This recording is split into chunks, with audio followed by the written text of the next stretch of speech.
This is a question that was posed by John Sander as a comment on the Cheltenham and UK Philosophers channel episode about metaphysical idealism.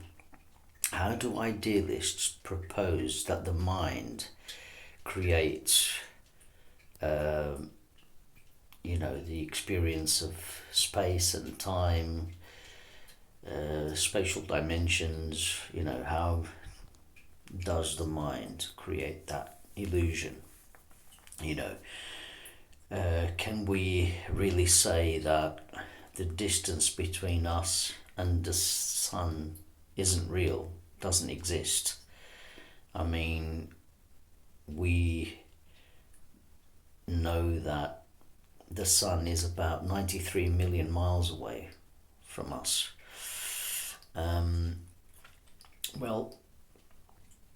Under idealism, and knowing now that local realism is false, as proved by the trio of physicists who won the Nobel Prize back in 2022 for proving local realism to be false.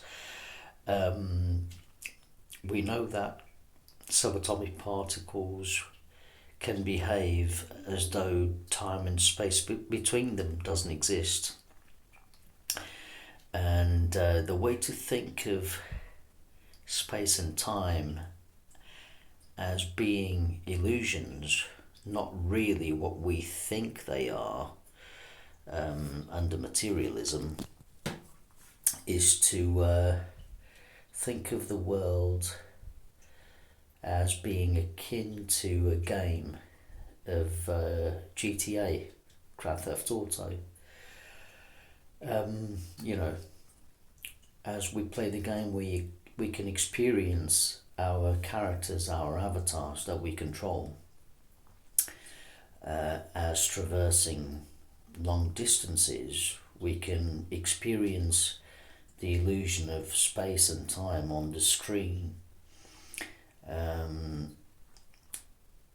But none of the objects in the game, none of the people, none of the objects, none of the characters, none of the buildings, none of the cars, the sky, the roads, etc., none of that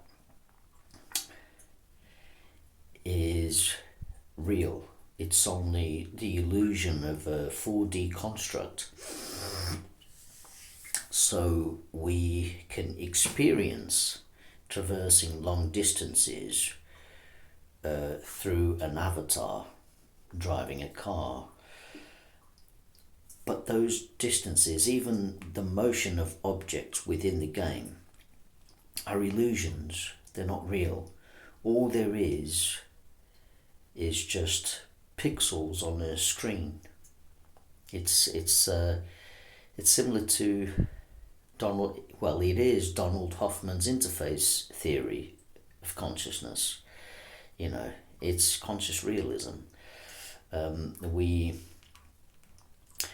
In order to play the game well, we can pretend that the spatial dimensions of the game are absolutely real.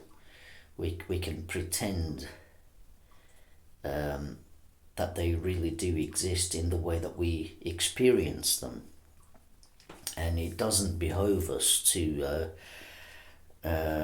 know about or focus on the underlying code, the programming or the electronics behind the game.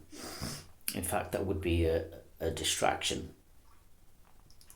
It's just irrelevant. All we need to know is about the game, what we perceive on the screen of perception. All we need to do is to pretend that the game is spatially real. And idealism is basically realizing that the world just consists of pixels on a 2D screen, as it were. That's all it is. So it's of course the sun is 93 million miles away. Nobody is denying that. But all we have as direct experience is mentations. All we have is experience, basically, conscious experience.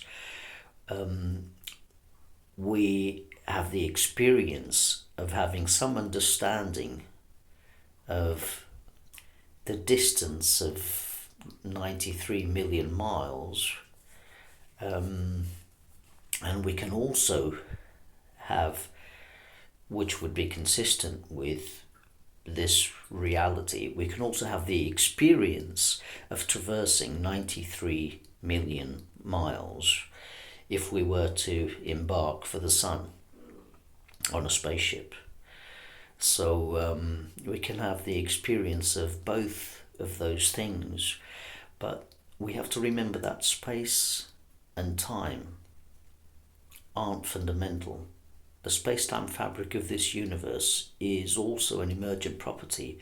What's fundamental is consciousness. There are only conscious agents, and this world is akin to a dream. So, primarily we have the experience of distance, right? So the world is akin to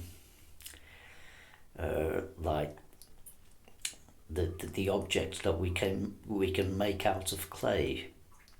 If clay is mind, the medium of mind, the transient objects which morph and change and come and go are unreal, as Adi Shankara once said. But the nature of the clay persists throughout all the changes.